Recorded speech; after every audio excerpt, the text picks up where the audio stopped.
우리는 여러 시간에 걸쳐서 하나님의 자녀의 표지라는 주제로 계속 말씀을 상고하면서 하나님께서 예비하신 은혜를 받았습니다. 오늘도 본문 말씀을 통해서 하나님의 자녀의 표지 중요한 한 가지를 주목하면서 하나님께서 주시는 은혜를 받고자 합니다. 본래 부족한 종초는 처음 하나님의 표지에 대해서 말씀을 강론하겠다 이렇게 마음을 정하고 나서 그저 특별한 두드러진 특징 몇 가지만 다루면 되겠다 이런 생각을 가지고 처음을 시작을 했습니다. 그러나 그것은 제 짧은 생각이었습니다. 세상에서 하나님의 자녀들이 가진 표지, 믿지 아니하는 사람들과 믿는 사람들을 구별시키는 그 그리스도인의 특성, 그 문제는 결코 간단하게 다룰 문제가 아니었습니다.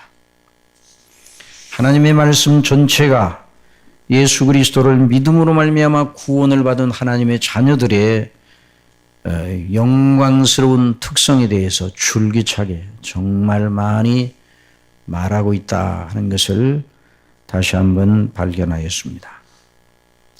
여러분, 하나님의 자녀가 누구인가? 하나님의 자녀가 어떤 표지를 가지고 있는가? 그리스도인들이라고 해서 십자가를 이제 물론 나는 그리스도인이라 해서 십자가의 표상을 목걸이나 또는 브로치나 이런 데서 달고 다닐 수도 있지만은 여기서 다루는 문제는 그런 문제가 아니죠. 오늘날 그리스도인인 누군가에 대한 그 정체성에 대해서 극심한 혼란이 있습니다. 기독교라는 그 이름하에 정말 성경이 말하지 아니하는 것들이 너무나 많이 들어와 있습니다.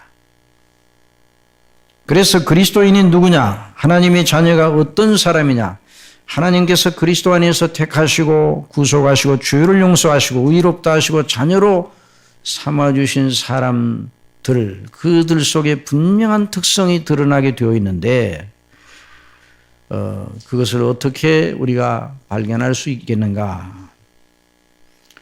이 질문에 대한 정답을 얻는 것이 그리 쉽지 않습니다. 그러면 실제로 예수 그리스도를 믿는 사람들을 주목하면서 그 정체성을 찾아낼 수 있을까? 물론 그것도 가능한 이야기가 될 수도 있습니다. 그러나 그렇게 해도 무리가 없을 정도로 현재의 신앙 고백자들이 선명한 그리스도인의 표지를 하나님의 자녀의 품격을 보여주고 있다면 얼마나 좋겠습니까? 그러나 사정이 그렇지 않습니다. 또 저와 여러분도 여전히 연약과 부족을 가지고 있기 때문에 저와 여러분 속에도 하나님의 자녀임에도 불구하고 하나님의 자녀와 맞지 아니하는 하나님의 자녀임을 부인하는 것 같은 이런 여러 성향이 저와 여러분 심령 속에도 있습니다. 그래서 사람 자체를 주목해서 하나님의 자녀의 표지를 발견하는 건 대단히 어렵습니다. 며칠 전에 제 친구와 고향 친구와 전화를 하는 일이 있었는데요. 그래서 제가 전화를 이제 하면서 이렇게 권했습니다. 이제 예수 그리스도를 믿으시고 성경을 읽고 가까운 교회에 출석하셔서 영원한 내세에 대한 준비를 해야 하지 않겠는가? 그렇게 말하면서 이제 전도를 하였습니다. 물론 처음이 아니고 만날 때마다 늘 그런 얘기를 하고 또 저를 만나면 의뢰 그런 얘기가 나올 것이라고 생각하고 있죠. 그런데 그 친구가 이렇게 말합니다. 내가 아는 예수님을 믿는 사람 중에 제대로 된 사람을 찾을 수 없어서 내가 아는 예수님을 믿는다는 사람들 중에 자네 목사를 제외하고는 다 내게 해를 끼친 사람뿐이야. 좀 과장은 과장이겠다 생각을 하면서 자, 그 말을 들으면서 여러 가지 생각이 제 뇌리에 스치고 지나갔습니다. 그래서 제가 그렇지, 우리 사람은 누구나 주인이에요. 그러니까 그래서 우리 예수님께서 하나님이시면서도 사람이 되셔 이 땅에 오셔 대속의 은혜를 통해 우리를 구원하려 오셔서 그 일을 이루시지 않았는가. 꼭 예수님을 바라보고 믿으세요. 그런 대화를 나눈 적이 있습니다. 여러분, 그 말을 그 친구의 말을 들으면서 그리스도인이라고 하면서 남에게 피해를 주고 해를 끼치는 사람이 되면 안 되겠죠 하는 생각이 들었어요. 또 그러면서도 이내 마음속에 이런 생각이 들었습니다. 저나 여러분이 알 것 없이 다 연약과 허물이 있어서 나도 알지 못하는 사이에 남에게 피해를 주는 경우가 있어요. 본의 아니게 나도 몰라요. 말이나 또는 여러 가지 이 교제 속에서 그렇게 해를 끼치는 경우가 있어요. 그래서 남에게 부담을 주면서 우리도 살아가는 것이 아닌가 이런 생각을 가졌어요. 그러니 사람 자체를 주목하면서 그리스도인의 표지를 발견하는 건 여러 가지 문제가 있을 수가 있어요. 또 성경에 나오는 여러 인물들 그 속에서 그리스도인의 표지를 발견할 수 있습니다.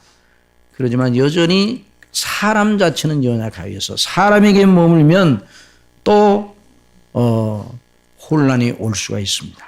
그러므로 우리는 오직 성경의 논리, 하나님의 말씀 진리 체계 속에서 이 성경 본문을 통해서 우리에게 말씀하시는 바를 잘 주목해서 하나님께서 구상하시는 그리스도 안에서 구원하셔서 하나님의 자녀를 로 만드시고 세우시고 또 늘 우리를 거룩하게 하시는데요. 성령께서 또 우리 속에 역사하셔서 그렇게 우리를 구원하셔 하나님의 의도하시는 그 목적에 이르도록 우리를 자라게 하시는 겁니다. 그리스도의 형상에 이르도록. 그러니까 하나님께서 구상하신 하나님의 자녀의 표상이 무엇인가를 성경 말씀을 통해서 잘 주목하고 살펴봐야 됩니다. 그래서 오늘도 이와 같은 귀한 은혜를 우리 아버지께서 허락하시기를 바랍니다. 그래서 이 본문을 통해서 하나님의 거룩하신 자녀의 표지가 무엇인가. 자, 베드로후서 1장 3절에 그의 신기한 능력으로 생명과 경건에 속한 모든 걸 우리에게 주셨으니 이는 자기의 영광과 덕으로서 우리를 부르신 자를 알므로 말미암음이라. 이로써 그 보배롭고 지극히 큰 약속을 우리에게 주사 이 약속으로 말미암아 너희로 정욕을 인하여 세상에서 썩어질 것을 피하여 신의 성품에 참여하는 자가 되게 하려 하심이라. 그런 말씀을 하셨거든요. 자, 저와 여러분이 예수 그리스도를 믿는다면 신의 성품에 참여한 자인 줄 믿으시기 바랍니다.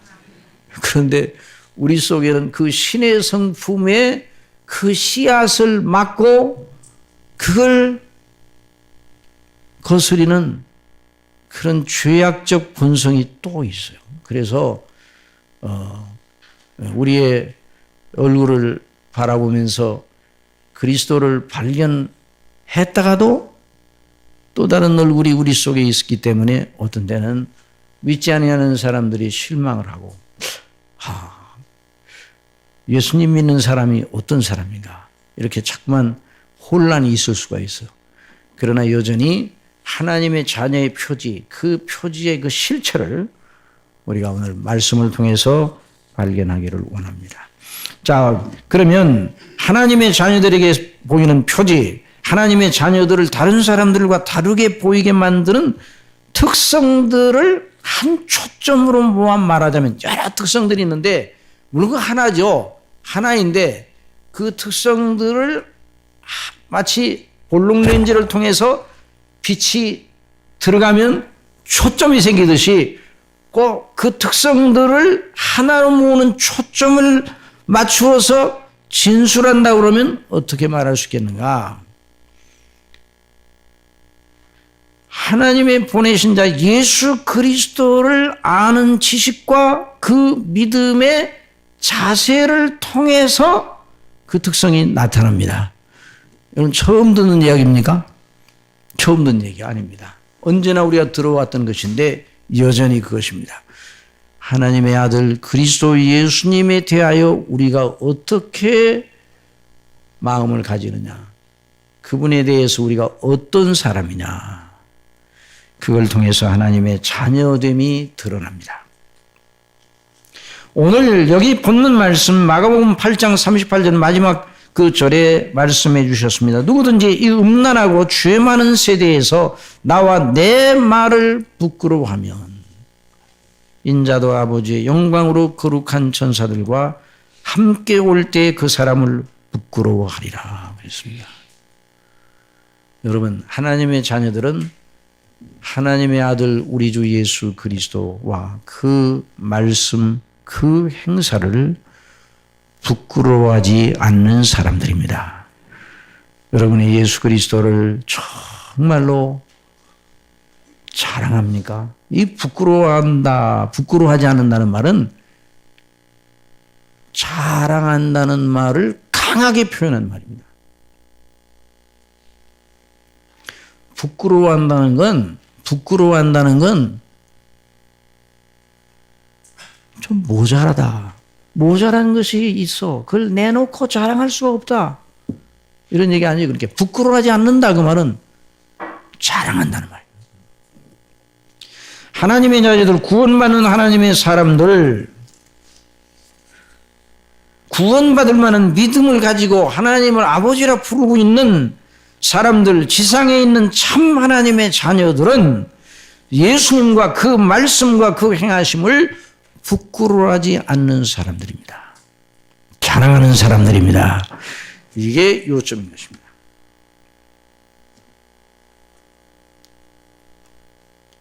너희가 나와 내 말과 내 말대로 행하는 내 행사를 부끄러워하지 아니하면 너희가 나의 자녀라, 이런 말씀입니다.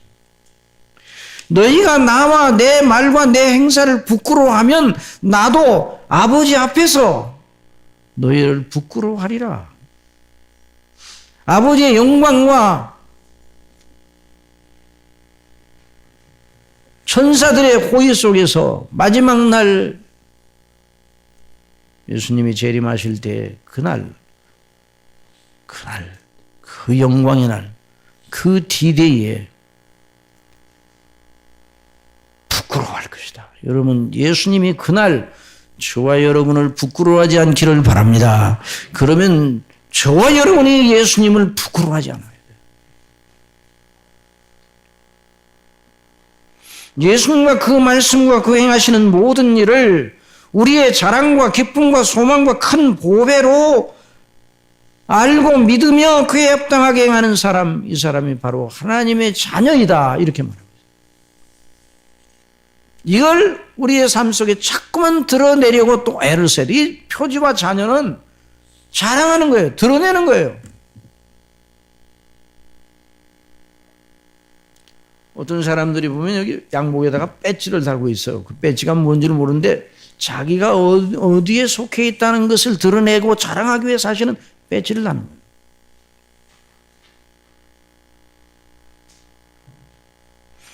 그런 것처럼 우리가 우리의 마음과 사상과 행동 속에 인자 되신 우리 주 예수 그리스도, 하나님의 아들이시오 인자 되신 우리 주 예수 그리스도와 그 말씀과 그 행하심을 자랑하는 거예요. 이 사람이 바로 하나님의 자녀인 것입니다. 그러면 우리 예수님께서 이렇게 말씀하신 그 배경이 어떠한 것인가를 좀 살펴볼 필요가 있습니다. 어떤 말씀도 문맥을 따라서 그 말씀이 뭘 의미하는가를 이해하려고 해야 됩니다. 성경 해석에 있어서 가장 중요한 원리입니다. 또 뭐 기본적인 원리고, 또 일반 이 책을 읽을 때도 어느 다른 성경 말고 다른 일반적인 서적도 앞뒤 문맥을 따라서 그 저자가 말하는 의도가 무엇인가를 알아야 그 부분에서 말하는 깊은 뜻을 알 수가 있는 것입니다. 그런데 정말 우리 예수님의 말씀, 그것을 이해하기 위해서는 오늘 본문 전체에서 말하고 있는 그 내용이 무엇인가를 좀 주목할 필요가 있습니다. 자, 우리 예수님 이제 공생애 3년여의 공생애가 거의 맞춰가던 때에 제자들에게 가이사랴 빌립보 지방에 이르러 물어보셨습니다. 제자들이 물어가라사대 사람들이 나를 누구를 하느냐?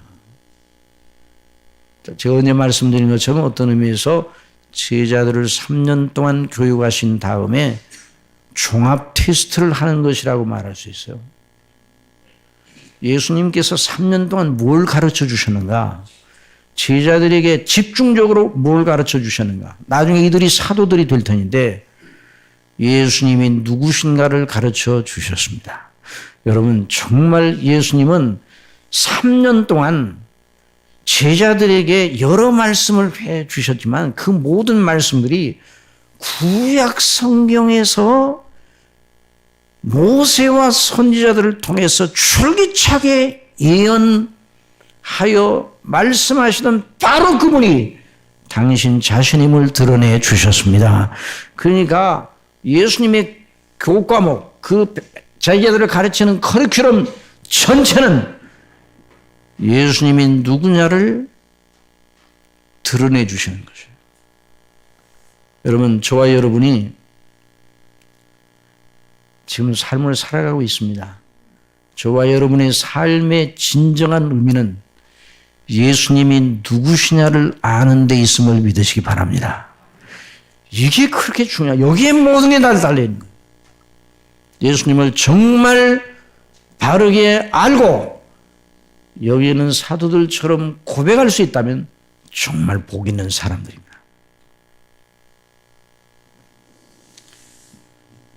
나를 누구로 하느냐? 사람들이 나를 누구로 하지? 라고 예수님 물어보셨습니다. 그러니 제자들이 대답하였습니다. 어떤 사람은 세례 요한이라고도 하고요.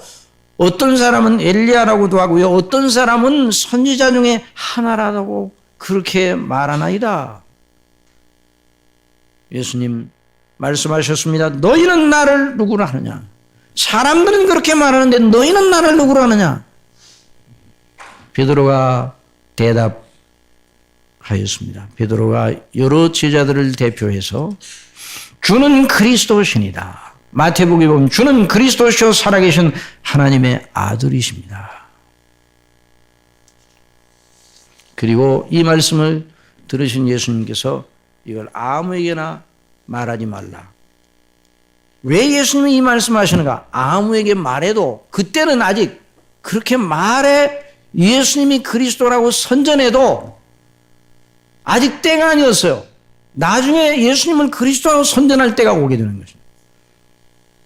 그리고 말씀해 주셨습니다. 인자가 많은 고난을 받고 장로들과 대제사장들과 서기관들에게 버림받아 죽임을 당하고 사흘 만에 살아나야 할 것을 비로소 저에게 가르치시되 드러내놓고 이 말씀을 하시니, 이제까지는 드러내놓고 그 말씀을 하셨어요. 예수님의 죽으심과 예수님의 부활하심과 이걸 드러내놓고 말씀하지 않으셨습니다. 물론 그 전에 하신 말씀 속에서도 예수님의 죽으심과 부활하심에 대한 그 놀라운 그 복음의 사실을 밑에다 깔고 예수님 말씀하셨어요. 그러나 드러나게 제자들로 노골적으로 말씀하신 건 이때부터였습니다. 예수님이 누구신가를 분명히 제자들이 인지한 다음에 더 확실히 그걸 배우고 그 예수님을 하나님의 아들 그리스도로 믿는 또 아는 그런 데 흔들림이 없을 정도가 되었을 때, 때가 되었을 때, 또 이제 예수님의 십자가에 못 박혀 죽으실 때가 되었을 때 이렇게 말씀하신 것입니다. 제자들의 반응이 어떠하였습니까? 베드로가 예수를 붙들고 가나메 그랬어요. 예수님을 붙들고 가나메. 이 가나메라는 말이 무슨 말이에요? 예수님을 붙들고 가나했다 그 말인데, 이 영어 성경을 찾아봤어요. 이걸 어떻게 번역했는가? 이 부분을 리뷰크로 번역해요. 리뷰크. 제가 발음이 좀 그러네요. 꾸짖다. 리뷰크. 꾸짖다. 질책하다. 잘못된 것을 나무라다 철없는 아이가 잘못하는 것을 가르쳐 줄 양으로 꾸짖는 그런 식으로 베드로가 예수님을 붙들고 책망을 해요.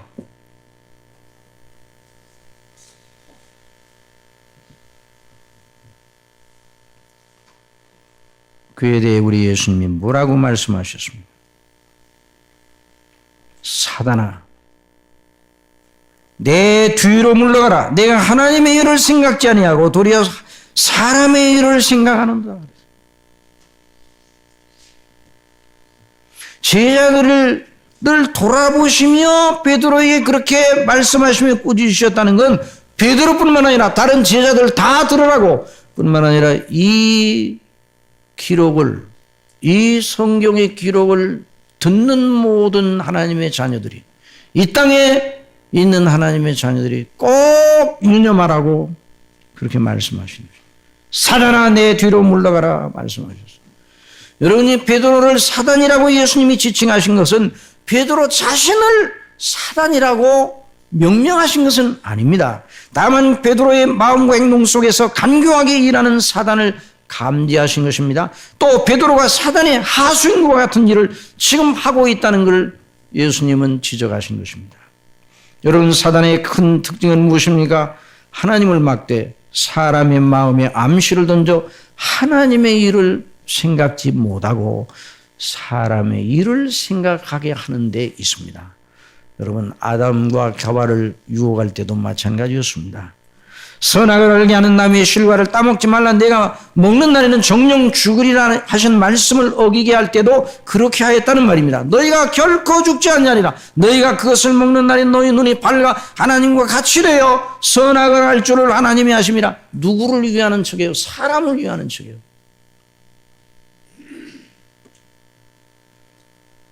여러분, 사탄이 사람을 정말 위하는 것 같은 모습의 논리를 가지고 저와 여러분을 시험합니다. 저와 여러분을 정말로 위하는 것처럼 하면서 시험을 합니다. 그런데 그것이 시험인지 아닌지 구분하는 방법이 무엇인가? 하나님의 일에 그 암시를 비추어 보았을 때 아니다 그러면 아니에요. 그건 사단으로부터 온 거예요. 우리의 정욕을 통해 나오는 것입니다. 사단의 말을 듣고 행한 아담과 하와의 일은 그 후손 전 인류를 죄와 사망과 파멸에 빠뜨렸습니다. 예수님께서는 그렇게 죄와 사망과 파멸에 빠진 인생을 구원하시러 하나님의 보내심을 따라 오셨습니다. 그리고 이 구원을 위하여 이제 많은 고난을 받고 장로들과 대제사장들과 서기관들에게 버림받아 죽임을 당하시고 사흘 만에 다시 살아나셔야 합니다. 그 말씀을 하고 계셨습니다.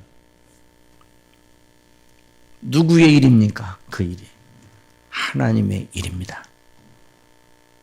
하나님의 일, 하나님의 일. 정말 사람의 일, 하나님의 일, 이걸 구분을 잘 해야 됩니다. 한번 따라합시다. 하나님의 일. 하나님의 일을 주목해야 돼요. 하나님의 일이 바로 우리를 진실로 위하는 일입니다.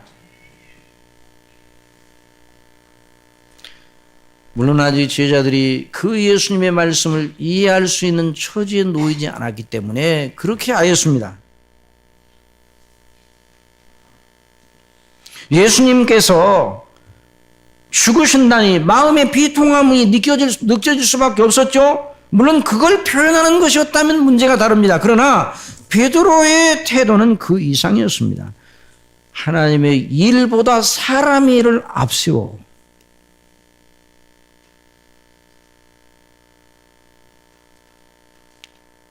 여러분, 기독교는 하나님의 이름을 믿으시기 바랍니다.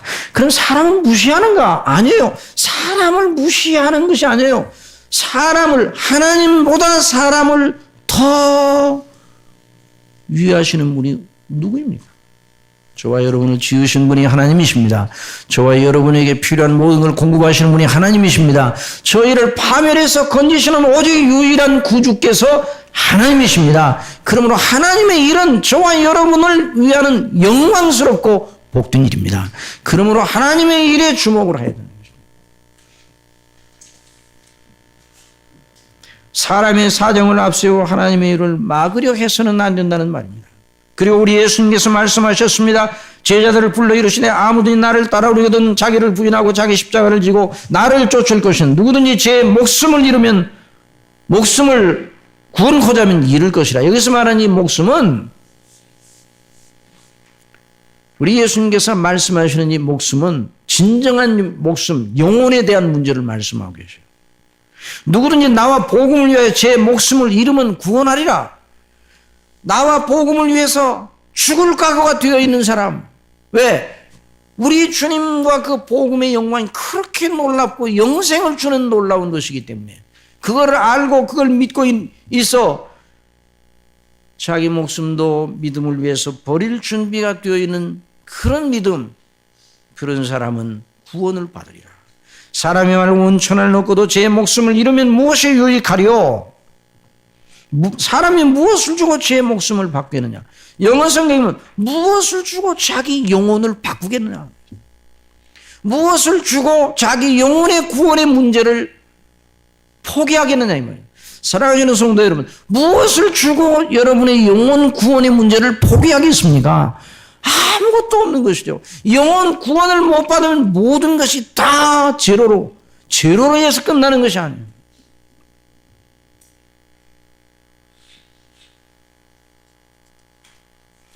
사람에게서 난 것을 통하여 역사하는 사단의 악독은 항상 하나님께서 우리를 위해 하시는 그 거룩하신 예수님의 행사를 막으려는 것으로 나타났습니다. 이 교회사에 이런 일이 너무너무 많았습니다. 사랑하시는 성도 여러분, 예수 그리스도를 제대로 믿는 믿음을 세상이 지원하리라고 생각지 마시기 바랍니다. 세상이 후원하지 않습니다. 세상이 오히려 미워한다 말씀하셨어요.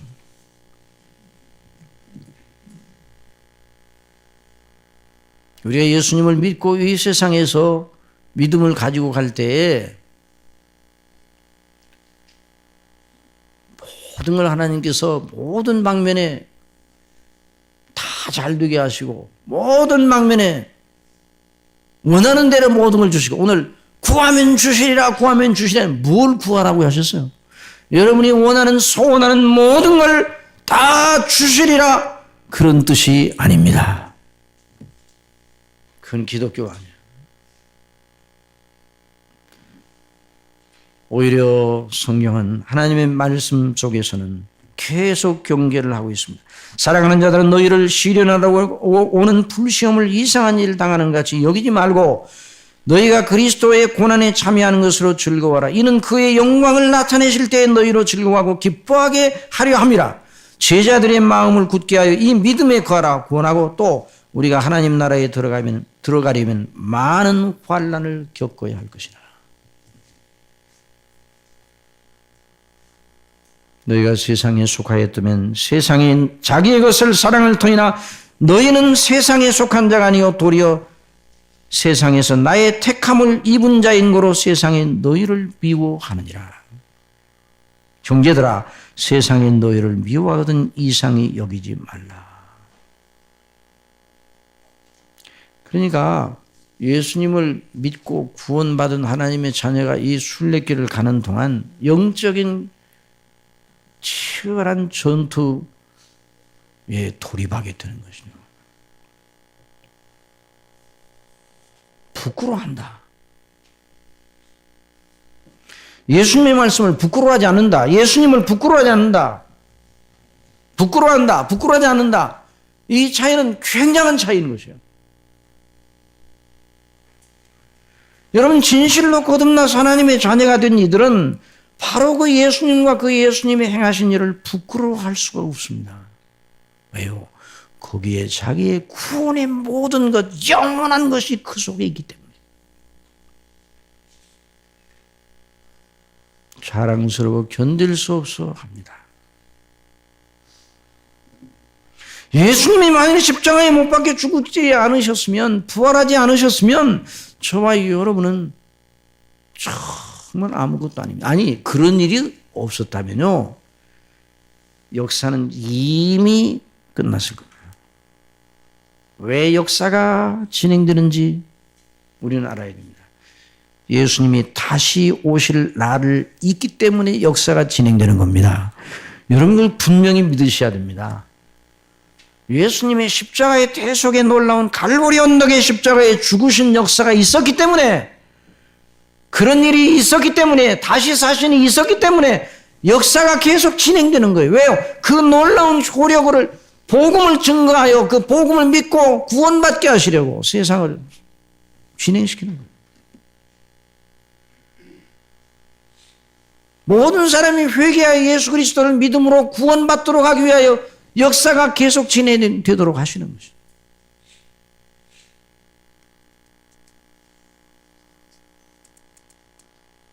예수님이 다시 오시기 위해서 역사가 진행되는 거예요.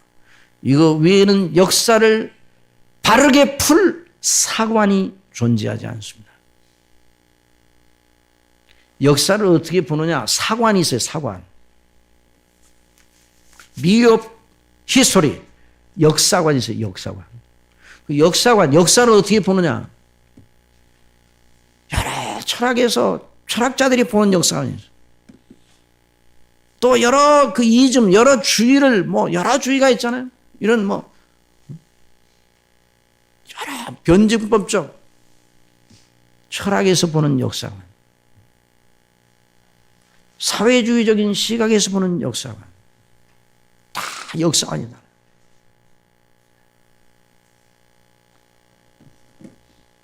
제가 마지막 황제 부위라는 영화를 2편을 보았습니다. 하나는 미국에서 만들었고 하나는 중국에서 만들었고. 그런데 그 결말이 얼마나 차이가 있는데, 하나는 미국적 시각에서 그 부위라는 사람이 일생을 조명하여 거기 역사관을 가지고, 하나는 중국의 사회주의적인 시각에서 그걸 역사관을 가지고 부위의 일생을 조명하라. 똑같은 사건을 보더라도 그렇게 차이가 나요. 어느 것이 맞은가?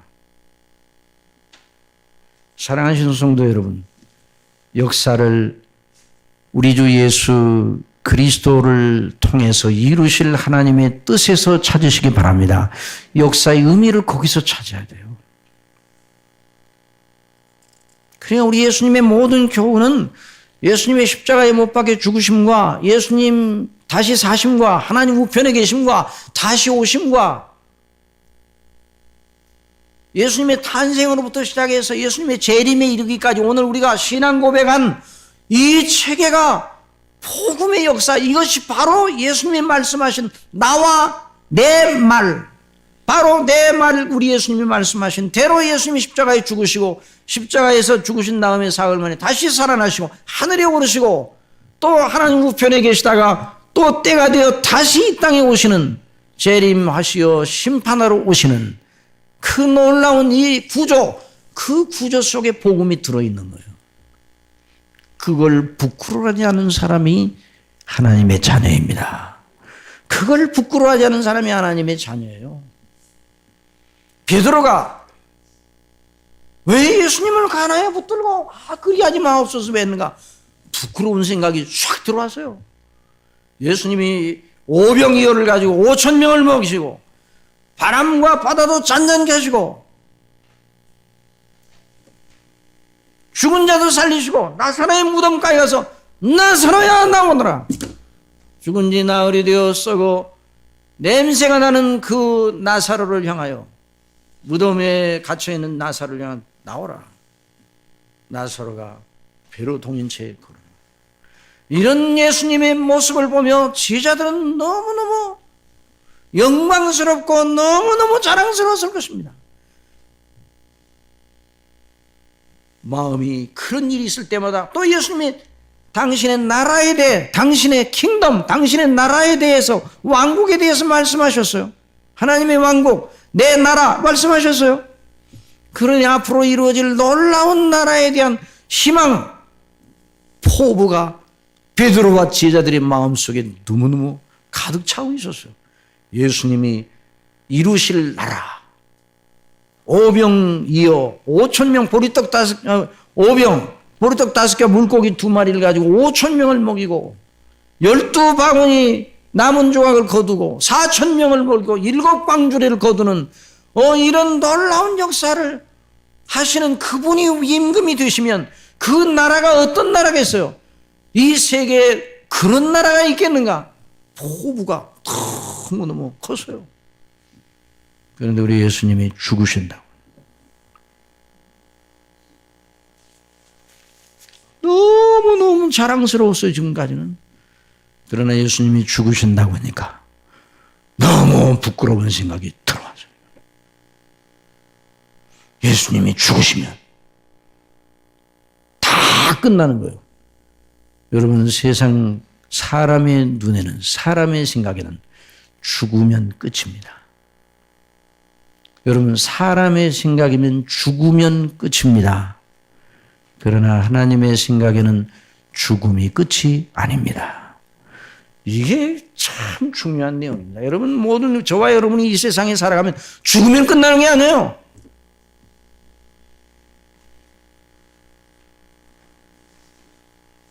예수님께서 제자들에게 말씀하셔요. 누구든지 나를 따르면 자기를 부인하고 자기 십자가를 지고 나를 쫓으라. 나를 부끄러워하면 나도 너희를 부끄러워하리라. 내가 죽을 것이다. 내가 다시 살 것이다. 이걸 부끄러워하는 자들이 아니라 자랑하는 자들이 되라는 말씀입니다. 이게 하나님의 자녀들입니다. 여러분 믿습니까? 그래서 사도 바울은 언제나 우리 주 예수 그리스도와 그 십자가에 못 박힌 외에는 결코 자랑하지 않기로 작정하였다고 말씀을 했습니다.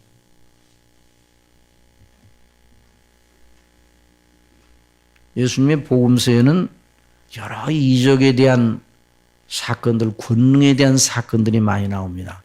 그런데도 예수님 마지막 죽으셨죠? 그리고 부활하셨어요. 그런데 서신서대로는 예수님의 이적과 예수님의 권능을 베풀어서 여러 가지 표적을 행한 그 일에 대해서는 전혀 말하지 않습니다. 예수 그리스도와 그의 십자가에 못 박히심과 부활에 대해서만 말합니다. 그것이 중심이에요. 그것이 복음인 것입니다.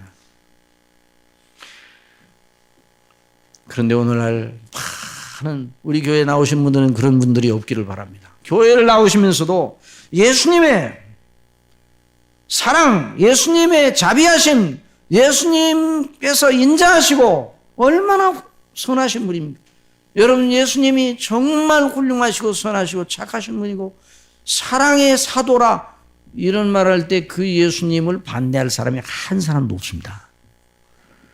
그러나 예수님의 죽으심에 대해서 말하고 그 피로 구속을 받아야 된다. 그 피는 예수님이 왜 죽으셨는가? 우리의 죄를 위하여 죽으셨다. 예수님이 다시 사심으로 우리로 하여금 영원토록 살게 하시고 의롭다 하시고 영원토록 살게 하시고, 그러므로 예수님의 피와 예수님의 부활과 바로 그 사실을 믿어 예수님의 동정녀 탄생과 예수님의 십자가의 죽으심과 다시 사심과 하나님 우편에 계심과 다시 오시는 이 성령이 말하는 바를 믿어야 된다고 말하면 등을 돌리고 낯빛이 피어나는 거죠.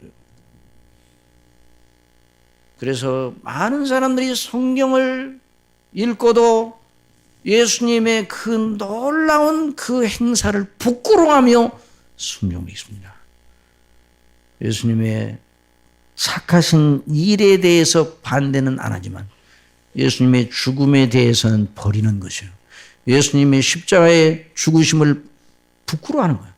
예수님이 다시 사심에 대하여 별 필요가 없는 것처럼 생각을 합니다. 그러나 여러분, 복음은 예수 그리스도와 십자가에 못 박혀 죽으심과 부활하심과 승천하심과 그리고 하나님 우편에 계심과 다시 오시는 이 놀라운 구조 속에 들어있는 것이 복음입니다. 그게 복음이에요. 그걸 잃어버리면, 그걸 부끄러워하면 그건 하나님의 자녀가 아닌 것입니다. 하나님의 성령께서 그렇게 부끄러워하던 제자들의 심령을 밝히 열어주셔서 제자들이 예수님 십자가에 못 박혀 죽으실 때 어디 있었습니까? 죽는 데까지 따라가고 옥에도 같이 간다고 장담하던 베드로가 어디 있었어요? 십자가에 못 박혀 죽으실 때.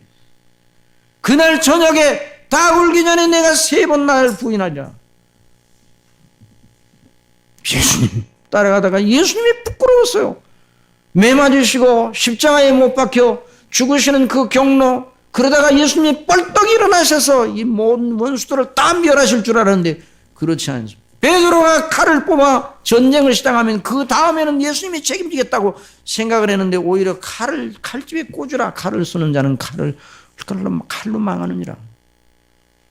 내가 이 잔을 마시지 않겠느냐. 이렇게 하면 성경이 어찌 말이요? 이해할 수가 없었어요. 자기들에게 주어질 생명의 위협과 예수님 죽으시는 예수님이 부끄러워 도망쳤어요. 사도 요한을 제외하고는.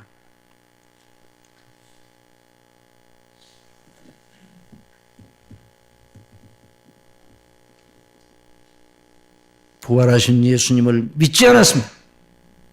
부활하신 예수님의 소식을 대번에 받아들이고 기쁨에 겨운 제자는 하나도 없었어요. 사랑하시는 성도 여러분, 그것이 사람의 수준입니다. 저와 여러분이 우리 수준으로, 우리 상식으로, 우리 종교성으로 믿음을 가지려고 하면 도저히 그 예수님의 행사를 따라잡을 수가 없습니다. 그래서 성령님을 보내주셨습니다. 성령님이 오시니까 성령이 너희에게 임하시면 너희가 권능을 받고 예루살렘과 온 유대와 사마리아 땅끝까지 이르러 내 증인이 되리라. 여러분, 증인이 되려면, 증인이라는 말이 순교자라는 말과 똑같은 말이에요. 증인이 되려면 그냥 막 예수님을 전하면 됩니까? 예수님이 누구시고 그가 행하신 일이 무엇이고 십자가의 죽으심이 무엇이고 부활이 무엇이고 그것이 유기적으로 다 연결이 되어 이해가 돼야 증거를 할 수가 있어요. 그래서 성령님이 오셨을 때에 그들이 성령 충만하심을 받고 그리스도를 비로소 증거하기 시작하였습니다. 그것이 사도행전이에요. 예수님을 부끄러워하는 사람들이 아니라 예수님을 자랑하고 광포하고 예수님을 놀랍게 드러내고 예수님 때문에 죽을 일이 생길 때 죽을 각오를 하고 예수님을 믿는 믿음 때문에 박해가 왔을 때 그 박해를 구차한 것으로 여기지 아니하여 오히려 예수 그리스도의 이름을 위하여 고난과 박해 많은 걸 기쁨으로 여기고 사람이 어떻게 이렇게 달라질 수가 있습니까? 예수님의 십자가의 죽으심이 바로 나의 영원한 생명의 보장이라는 걸 믿기 때문에 예수님의 부활이 영원한 부활이요 우리의 부활이요 영원한 영광이라는 걸 믿기 때문에 예수님 안에 있는 하나님의 은혜가 하나님 앞에 영원토록 보장이 되어서 하나님의 자녀의 신분을 얻기에 합당한 공덕이 됐다는 걸 알기에 그 예수님과 그 행사를 자랑하는 그런 일이 있게 된 것입니다. 사랑하시는 성도 여러분, 사람의 생각으로는 도저히 예수님을 부끄러워하지 않을 수 없어요. 성령님으로 말미암아 성령님께서 기름 부으시고 충만하신 역사로 말미암아 우리 속에 예수 그리스도의 십자가의 대속의 은혜가 크게 보이게 되는 겁니다. 크게 영광롭게 보게 되는. 그래서 고린도전서 2장에 있는 말씀을 이제 읽고 끝나겠습니다. 우리 고린도전서 2장에 있는 말씀 다 같이 한번 보십시다.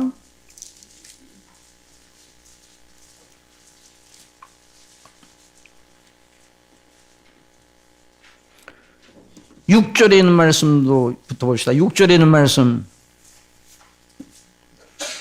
그러나 우리가 온전한 자들 중에서 지혜를 말하노니 이는 이 세상의 지혜가 아니요 사람의 지혜가 아니라 이 말이에요. 또 이 세상에 없어질 관원의 지혜도 아니요 오직 비밀한 가운데에는 하나님의 지혜를 말하는 것이니 곧 감추었던 것인데 하나님이 우리의 영광을 위하여 만세전에 미리 정하신 것이라. 이 지혜는 이 세대의 관원이 하나도 알지 못하였나니 만일 알았다면 영광의 주를 십자가에 못 박지 아니하였으리라. 기록된 바 다 같이 읽어보세요. 시작. 하나님이 자기를 사랑하는 자들을 위하여 예비하신 모든 건 눈으로 보지 못하고 귀로도 듣지 못하고 사람의 마음으로도 생각지 못하였다함과 같으니라. 오직 하나님이 성령으로 이것을 우리에게 보이셨으니, 누구로 말미암아 보이셨다고요? 성령으로 말미암아 보이셨으니, 성령은 곧 하나님의 깊은 것이라도 통달하시느니라. 사람의 사정을 사람의 속에 있는 영 외에 누가 알리오? 이와 같이 하나님의 사정도 하나님의 영 외에는 아무도 알지 못하느니라. 다 같이 시작. 우리가 세상의 영을 받지 아니하고 오직 하나님께로 온 영을 받았으니 이는 우리로 하여금 하나님께서 우리에게 은혜로 주신 것들을 알게 하려 하심이라. 사랑하시는 성도 여러분, 하나님의 자녀는 예수 그리스도와 그 행하신 일을 자랑하는 사람들입니다. 그리고 성령의 인도하심을 따라, 사람의 종교성을 따라 믿는 것이 아니라 성령님의 인도하심을 따라, 말씀을 따라 믿음으로 행하는 사람들입니다. 이런 표지가 저와 여러분의 심령 속에, 우리의 삶의 모든 영역 속에서 나타나기를 바랍니다. 그래서 이런 과정을 통해 우리 속에서 믿지 아니하는 사람들이 그리스도를 발견하고 빛을 발견하고 소망의 주를 믿는 놀라운 역사가 일어나기를 바랍니다. 기도하겠습니다. 사랑하시는 아버지 하나님, 우리 주 예수 그리스도와 그 말씀과 그 행사, 여기에 아버지 하나님께서 우리를 향하신 모든 사랑이 들어있고 저희를 구원하시는 아버지의 은혜가 다 들어있으니 어찌 우리가 예수님과 그 놀라우신 십자가의 대속의 은혜를 자랑하지 않을 수 있겠습니까? 어찌 그것을 부끄럽게 여길 수 있겠습니까? 성령님으로 말미암아 저희로 믿게 하셨사오니 충만케 하사 예수 그리스도를 자랑하고 영광스럽게 생각하고 펼쳐서 수많은 사람들이 우리와 똑같은 구원을 받도록 하기 위하여 늘 전도하고 광포하는 저희가 되게 하여 주옵소서. 우리의 삶의 모든 과정 속에, 마음과 생각과 모든 행사 속에 주님을 늘 자랑하는 것이 드러나게 하여 주옵소서. 예수님의 이름으로 기도드리옵나이다. 아멘.